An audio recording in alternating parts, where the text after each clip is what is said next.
हर नौजवान युवक का यह सपना होता है कि वह अपनी अलग पहचान बनाए। पहचान उसकी योग्यता पर बनी हो, वो कुछ भी ऐसा कर दिखाए जिस पर उसे गर्व हो।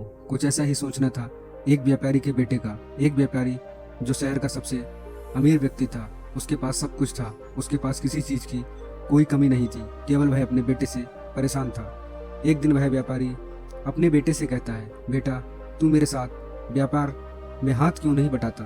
तुम्हें व्यापार के तौर तरीके सीख लेने चाहिए, क्योंकि भविष्य में मैं तुम्हें यह तो करना ही है। यदि तुम व्यापार में हाथ नहीं बटाओगे तो फिर क्या करोगे? वह नौजवान युवक अपने पिता से कुछ नहीं कहता, क्योंकि उसका व्यापार में बिल्कुल भी मन नहीं लगता था। वह दिन भर मार्शल आर्ट की किताबें पढ़ना और जब भी कोई सुमराई शहर में आता तो वह पूरा समय इसके पीछे पीछे घूमता रहता। एक बार पूरे परिवार के सदस्यों ने मिलकर उसे समझाने की कोशिश की। वे कहने लगे, बेटा तुम्हारे पास इतना बड़ा व्यापार है, फिर भी तुम अपने पिता का हाथ क्यों नहीं बटाना चाहते? यदि तुम अपना व्यापार नहीं देखोगे तो फिर कौन देखेगा? इस पर वह नौजवान युवक जवाब देते हुए कहता है, मैं खुद के दम पर कुछ बनना चाहता हूँ। मैं चाहता हूँ कि मेरी एक अलग पहचान हो, लोग मुझे जाने, और इसलिए मैं इस देश का सर्वश्रेष्ठ धनुर्धर बनना चाहता हूँ। उस लड़के की यह बात सुनकर उस व्यापारी को बहुत क्रोध आया, लेकिन फिर भी उसने अपने क्रोध पर काबू पाया। कुछ देर सोच विचार करने के बाद उस व्यापारी ने अपने बेटे से कहा, बेटा अगर तुम यही करना चाहते हो तो ठीक है, मैं अगले 3 साल का समय तुम्हें देता हूँ। यह सुनकर वह लड़का बहुत खुश हुआ। तभी आगे व्यापारी कहता है, लेकिन मेरी एक शर्त है। इस पर वह लड़का कहता है, क्या शर्त है आपके पिताजी? उसके पिताजी अपने बेटे से कहते हैं, देखो मैं तुम्हें अगले 3 साल का समय तो दे देता हूँ, लेकिन तुम्हें हर साल मुझे यह बताना होगा कि तुम क्या कर रहे हो और तुमने उसमें कितनी उन्नति कर ली है। यदि तुम मुझे अपने काम से संतुष्ट कर पाते तब तो ठीक है, वरना तुम्हें मेरे साथ मेरे व्यापार में हाथ बटाना होगा। लड़का काफ़ी सोच विचार कर अपने पिता से कहता है, ठीक है पिताजी, मुझे आपकी शर्त मंजूर है। उसके ठीक 2 दिन बाद वह लड़का अपने पिता की आज्ञा लेकर धनुर्विद्या सीखने के लिए घर से निकल पड़ता है और वह कई दिनों की यात्रा करके गुरु के पास पहुंचता है। वह गुरु जापान में धनुर्विद्या और युद्ध कला सिखाने के लिए प्रसिद्ध थे, लेकिन वह बहुत कम लोगों को अपना शिष्य बनाते थे। वह नौजवान युवक उन गुरु के पास पहुंचकर उन्हें प्रणाम करता है और कहता है, गुरुवर मैंने आपके बारे में बहुत सुना है और इसलिए मैं बहुत दूर से यात्रा करके आपके पास आया हूँ। मैं आपसे धनुर्विद्या सीखना चाहता हूँ। मैं धनुर्विद्या में बेहतर होना चाहता हूँ। लेकिन इस पर गुरुवर कुछ भी जवाब नहीं दे रहे थे और जब कुछ देर तक उन गुरुवर ने जवाब नहीं दिया तो इस पर उस नौजवान युवक ने अपने घर पर बीती सारी बातें उन गुरु को बता दी।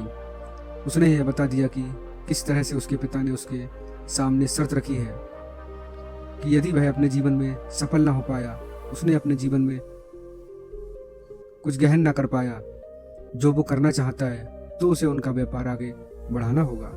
आगे वह नौजवान युवक उन गुरु से कहता है, हे गुरुवर, मैं आपसे वादा करता हूँ, मैं पूरी कर्तव्य निष्ठा के साथ धनुर्विद्या सीखूंगा और मैं आपका समय बर्बाद नहीं करूंगा, इसलिए कृपा करके मुझे अपना शिष्य बना लीजिए। तभी उस गुरु ने उस युवक की तरफ ध्यान से देखा। उन्होंने देखा कि वह अपने साथ काफ़ी सामान भी लेकर आया था और उसके साथ उसके 2 सहायक भी आए हुए थे। तभी उन गुरु ने कहा, सबसे पहले यदि तुम धनुर्विद्या सीखना चाहते हो तो तुम्हें इन चीज़ों को छोड़ना होगा, इन चीज़ों का त्याग करना होगा, इसलिए इन कीमती सामानों को वापस अपने घर भेज दो। उस नौजवान युवक ने गुरु की आज्ञा का पालन किया। उसने सारा सामान अपने सहायकों के हाथों वापस घर को भेज दिया। आगे गुरुवर उस नौजवान युवक से कहते हैं, देखो यदि तुम धनुर्विद्या सीखना चाहते हो तो तुम्हें 2 शर्तें माननी होंगी। इस पर वह नौजवान युवक कहता है, गुरुवर आप जैसा भी कहें मैं सब करने के लिए तैयार हूँ, लेकिन मुझे अपना शिष्य बना लीजिए। तभी गुरुवर उस युवक को पहली शर्त बताते हुए कहते हैं, तुम्हें यहाँ पर सामान्य लोगों की तरह ही रहना होगा, अपना जीवन बिताना होगा और सारे कार्य तुम्हें खुद ही करने होंगे। इस पर नौजवान युवक कहता है, जी गुरुवर, जैसा आप कहें। आगे गुरुवर उस युवक को दूसरी शर्त बताते हुए कहते हैं, यदि एक बार तुम्हें धनुर्विद्या की शिक्षा को ग्रहण करना शुरू कर दिया तो तुम्हें उसे पूरा करना ही होगा। तुम इसे बीच में छोड़कर नहीं जा सकते। तो इस पर वह नौजवान युवक कहता है, ठीक है, आप जैसा कहें मुझे सब मंजूर है। उन गुरुवर ने उस नौजवान युवक को अपना शिष्य बना लिया। लेकिन वह नौजवान युवक ये नहीं जानता था कि उनके सिखाने का तरीका बहुत अलग था। एक दिन उन गुरु ने उस नौजवान युवक को अपने पास बुलाया और कहने लगे, बेटा, जैसे तुम उठते बैठते चलते फिरते हो, जैसे तुम सांस लेते हो, वैसे ही तुम निशाना भी लगाते हो। इसीलिए सबसे पहले तुम्हें सचेत होना होगा। तुम्हें जानना होगा कि तुम क्या कर रहे हो, तुम किस अवस्था में हो। तुम्हें जागरूक होने की आवश्यकता है। इसलिए आज से ही सचेत होकर सारे काम करना शुरू कर दो, और ऐसा तब तक करो जब तक ये तुम्हारा स्वभाव न बन जाए। उस युवक ने उन गुरु की बात मान ली। वह एकाग्र होकर अपने काम पर ध्यान देने लगा। वह अपने चलने फिरने, अपनी सांसों पर ध्यान केंद्रित करने लगा। सुबह उठकर वह अभ्यास करता और ध्यान किया करता। शाम के 6 बजे से वह एकांत रहता और ध्यान किया करता। ध्यान करने के बाद करीब 9 बजे के बाद वह सो जाया करता और ठीक सुबह 4 बजे उठकर वह धनुर्विद्या का अभ्यास करने लगता। और यह सब ऐसे एकांत में रहकर ही करना होता था। और यह सारी क्रियाएं दोपहर के 2 बजे तक यूं ही चलती रहती। और इस समय के दौरान ना ही कहीं जाना और ना ही किसी से मिलना, यहाँ तक कि इस युवक को किसी से बात करने की भी कोई अनुमति नहीं थी। और बचे हुए घंटे अर्थात दोपहर के 2 बजे से शाम के 6 बजे तक वह बाकी सभी शिष्यों के साथ मिलकर आश्रम की देख रेख करता। और वह नौजवान युवक भी अब तक पूरा मन लगाकर सीखने की कोशिश कर रहा था। लेकिन जैसे जैसे समय बीतता जा रहा था, उस नौजवान युवक का जोश ठंडा पड़ रहा था। अब उसके लिए उस आश्रम में एक एक पल बिताना बहुत मुश्किल हो रहा था। अब उस नौजवान युवक ने अपने गुरु की बातों को अनदेखा करना शुरू कर दिया। वह उन सभी नियमों को तोड़कर अपने सभी गुरुओं और भाइयों के साथ मिलकर गप्पे लड़ाने लगा था। वह उन्हें अपने व्यापार की बातें बताता। उसके पास क्या कुछ है। कई लोग उसके मित्र भी बन चुके थे, क्योंकि वह सोचते थे कि यह तो अमीर व्यापारी का बेटा है, कभी ना कभी तो भविष्य में कोई ना कोई फायदा हमें अवश्य मिलेगा। देखते ही देखते उस नौजवान युवक और बाकी लोगों की दोस्ती और भी गहरी होती जा रही थी। अब से वह नौजवान युवक रात को सोने की बजाय अपने मित्रों के साथ मिलकर आश्रम से कहीं दूर भाग जाया करता था। जंगलों में जाकर गप्पे लड़ाता था, मौज मस्ती किया करता था। और इस कारणवश वह सुबह उठ नहीं पाता था और इसी वजह से वह कभी ध्यान भी नहीं कर पाता था। एक दिन उन गुरुवर ने उस नौजवान युवक को अपने पास बुलाया और उससे कहने लगे, बेटा, मैं जानता हूँ कि तुम रात को आश्रम में नहीं रहते हो और ना ही तुम एकांत में रहकर अभ्यास कर रहे हो। मैंने तुम्हें पहले ही कहा था, यदि तुम्हें एक बार धनुर्विद्या की शिक्षा को आरंभ कर लिया तो तुम्हें इसे पूरा करना ही होगा। और तुम मुझे वादा किया था कि तुम पूरी कर्तव्य निष्ठा के साथ धनुर्विद्या की शिक्षा को ग्रहण करोगे और मेरा समय बर्बाद नहीं करोगे। और यदि तुम ऐसा ही करते रहे तो 1 साल बाद जब तुम्हारे पिता तुमसे पूछेंगे कि तुमने इस 1 साल में क्या किया, तुमने उसमें कितनी उन्नति की, तो तुम उन्हें क्या जवाब दोगे? उस वक्त उन्हें क्या मुंह दिखाओगे? इस पर वह नौजवान युवक कहता है, हे गुरुवर, आप सत्य कहते हैं। जब मैंने शुरू किया था तो मेरे अंदर उत्साह था, मेरे अंदर धनुर्विद्या सीखने की जिज्ञासा थी। लेकिन तब मैं यह नहीं जानता था कि मुझे अकेले रहकर अभ्यास करना होगा। एकांत रहकर मैं थक चुका हूँ। यह मुझे बहुत कठिन लगता है। मेरा एक एक पल जैसे मुझे काटने को दौड़ता है। जब भी मैं ध्यान करने बैठता हूँ तो मेरा मन यहाँ वहाँ भटकता रहता है और मैं ध्यान नहीं कर पाता। और इसी कारण मेरी चिंता और भी बढ़ जाती है।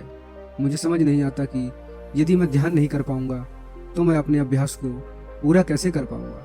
और साथ ही साथ जब मैं एकांत में रहता हूँ तब भी मेरी मन में तरह तरह के विचार चलते रहते हैं। मैं इससे पीछे छुड़ाना चाहता हूँ लेकिन मैं इससे पीछे छुड़ा नहीं पाता। इस पर गुरुवर मुस्कुराने लगे और इस युवक से कहते हैं, बेटा, जी कल अकेलेपन से तुम भागने का प्रयास कर रहे हो। इस अकेलेपन में बहुत ताकत होती है, इसे तुम्हें समझना चाहिए। किंतु फिर भी यदि हम इस अभ्यास को बीच में छोड़कर जाना चाहते हो तो मैं तुम्हें नहीं रोकूंगा, तुम जा सकते हो। लेकिन जाने से पहले मेरी बस एक बात मान लो। इस पर वह नौजवान युवक कहता है, ठीक है, बताएं आप क्या चाहते हैं। तभी गुरुवर कहते हैं, बेटा, यहाँ से 1 दिन की दूरी पर एक बहुत बड़ा पहाड़ है, तुम्हें वहाँ जाना है। वहाँ पर एक बाज रहता है उस पर नजर रखना है। उस बाज की हरकतों पर तुम्हें ध्यान रखना है। तुम्हें शिकार नहीं करना, बल्कि उसकी हरकतों पर ध्यान देना है। वह क्या कर रहा है, क्यों कर रहा है, उसे ध्यान से देखना है। उसकी हर हरकत को तुम्हें समझना है। और जब तुम अगले दिन वापस लौट कर आओगे तो मैं तुमसे केवल एक सवाल करूंगा। यदि तुमने उस सवाल का सही जवाब मुझे दे दिया तो मैं तुम्हें जाने से बिल्कुल नहीं रोकूंगा। उस नौजवान युवक ने काफी कुछ सोच विचार किया और उसके बाद वह गुरु की बात मान जाता है। वह उस पहाड़ की चोटी की ओर चल पड़ता है। देखते ही देखते वह एक दिन का सफर तय करके उस पहाड़ की चोटी पर पहुंच गया और उसने पूरी रात वहीं पर बिता दी। और अगली सुबह होने से पहले ही वह बाज को ढूंढने लगा। वह जब यहाँ वहाँ देख रहा था तभी उसकी नज़र उस पहाड़ी की चोटी पर पड़ी।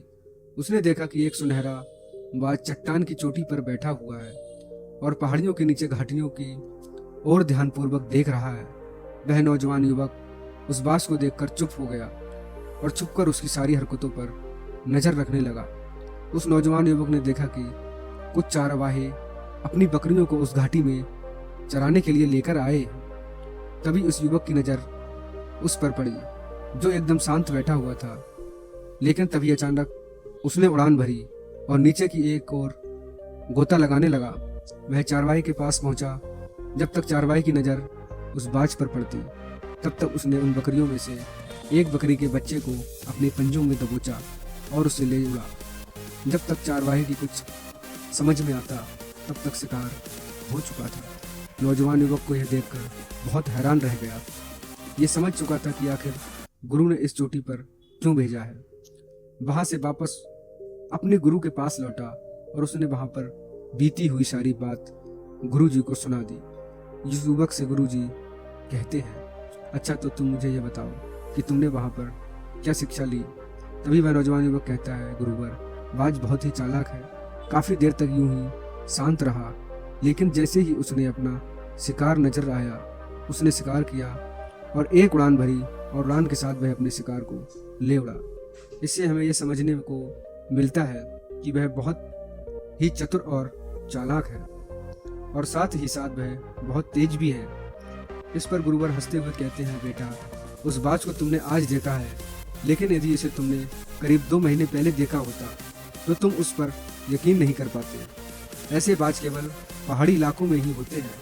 इन बाजों की उम्र करीबन 80 साल होती है, लेकिन जब इनकी आधी उम्र अर्थात जब इनकी 40 साल की उम्र पूरी हो जाती है तो यह शिकार नहीं कर पाते। उससे एक महत्वपूर्ण निर्णय लेना पड़ता है, क्योंकि इस अवस्था में उसके शरीर के तीनों महत्वपूर्ण अंग बेकार होने लगता है। पहले पंजे जो कि लंबे और नुकीले हो जाते हैं और शिकार पर पकड़ बनाने में कमजोर होने लगते हैं। दूसरा चोंच जो कि आगे की ओर मुड़ जाती है और खाना निगलने में मुश्किल होने लगती है। तीसरा पंख जो भारी हो जाते हैं और साइन से चिपकने के कारण पूरे खुल नहीं पाते, उसकी उड़ान सीमित कर देते हैं। भोजन ढूंढना, भोजन पकड़ना और भोजन खाना तीनों काम करना मुश्किल हो जाता है। उसके पास 2 ही रास्ते बचते हैं, या तो शरीर छोड़ दे या फिर खुद में बदलाव करे।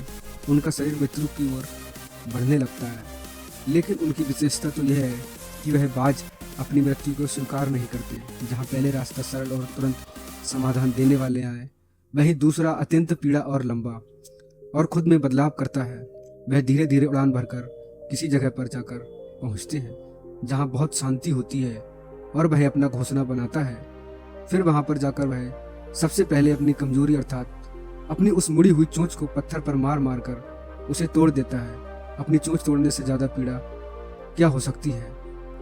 अब वह इंतजार करता है चोंच के फिर से उगने का। उसके बाद वह अपने पंजों को भी इसी प्रकार तोड़ देता है और वह इंतजार करता है पंजों के दोबारा उगने का। और देखते ही देखते इनके पंजों में नए नाखून आते हैं। नई चोंच और पंजे आने के बाद वह अपने भारी पंखों को एक एक कर नोच कर निकाल लेता है और प्रतीक्षा करता है कि पंखों का फिर से उगने का। और इस क्रिया में पूरे 3 महीने लगते हैं और 3 महीने के अंदर इन पंजों का एक नया पुनर्जन्म होता है और तब उसे मिलती है वही भाव और ऊंची उड़ान पहले जैसी। इस पुनर्जन्म के बाद वह 30 साल और जीता है, ऊर्जा, सम्मान और गर्मा के साथ। आगे गुरुवर उस नौजवान युवक से कहते हैं तुम उस बात की तारीफ कर रहे हो जो अकेले रहना पसंद करता है, शांत रहना पसंद करता है, जो पूरे 3 महीने एकांत में रहकर तपस्या करता है, अपने आप का शिकार के लायक बनाता है, तब जाकर वह कहीं शिकार करने योग्य बन पाता है। तुमने देखा होगा कि जो भी ताकतवर इंसान है वह हमेशा एकांत ही रहता है, लेकिन जो व्यक्ति कमजोर है, जिसके अंदर तरह तरह की कमियां हैं, वह लोगों के बीच छुपने का प्रयास करता है। आगे गुरुवर उस नौजवान युवक से कहते हैं, मेरी बात ध्यान पूर्वक सुनो। यदि तुम अपने जीवन में सफल होना चाहते हो, अपनी पहचान बनाना चाहते हो, तो सबसे पहले दिशाहीन से दृढ़ निश्चय वाले बने, क्योंकि जब तक तुम खुद के लिए समय निकालते हो, जब तुम एकांत रहने का चुनाव करते हो, तब तुम अपने दिनों में जो भी काम कर रहे हो उस पर तुम ध्यान दे पाते हो, तुम सचेत हो पाते हो, और साथ ही तुम किसी भी चीज पर सही निर्णय भी ले पाते हो। और एकांत आपको हमेशा कुछ ना कुछ नया सिखाता ही रहता है। आगे गुरुवर उस युवक से दूसरी बात बताते हुए कहते हैं, आज जो मौका तुम्हारे पास है वह मौका तुम्हें दोबारा नहीं मिलेगा, इसलिए इस मौके की कीमत को समझो, क्योंकि तुम्हें एकांत खुद को बनाने के लिए मिला है। तो अपने जीवन को दुखों उसे समझो और उन कमियों को दूर करो। तुम तो बड़े शहर से हो और तुमने यह भी देखा होगा कि शहर के लोग अपना पालन पोषण करने के लिए दिन रात मेहनत करते रहते हैं। ना तो उनके पास सीखने का समय है और ना ही एकांत में रहने का समय, इसलिए वह कभी भी खुद को जान तक नहीं पाते। यह अकेलापन, यह संघर्ष जिसे तुम व्यर्थ समझ रहे हो और जिसे तुम यूं ही बर्बाद कर रहे हो, यह मौका तुम्हें कुछ बनने के लिए मिला है और यह मौका दोबारा लौटकर वापस नहीं आएगा। आगे गुरुवर उस युवक को अगली बात बताते हुए कहते हैं, जिन लोगों के साथ तुम घूम रहे हो, जिनके साथ गप्पे लड़ा रहे हो, जिनके साथ अपना समय काट रहे हो, उन्हें खुद तक नहीं पता कि वह क्या कर रहे हैं। उन्हें खुद इस बात का एहसास नहीं कि वह खुद अपना कितना समय बर्बाद कर रहे हैं। तुम ऐसे लोगों के साथ अपना समय मत बिताओ, तो अवश्य ही तुम भी दिशाहीन हो जाओगे और तुम भी ये समझ नहीं पाओगे कि तुम अपने जीवन में क्या करना चाहते हो। शुरू में तुम्हें अकेले रहने में थोड़ी तकलीफ जरूर होगी, लेकिन धीरे धीरे आपको इसके साथ रहने की आदत पड़ जाएगी।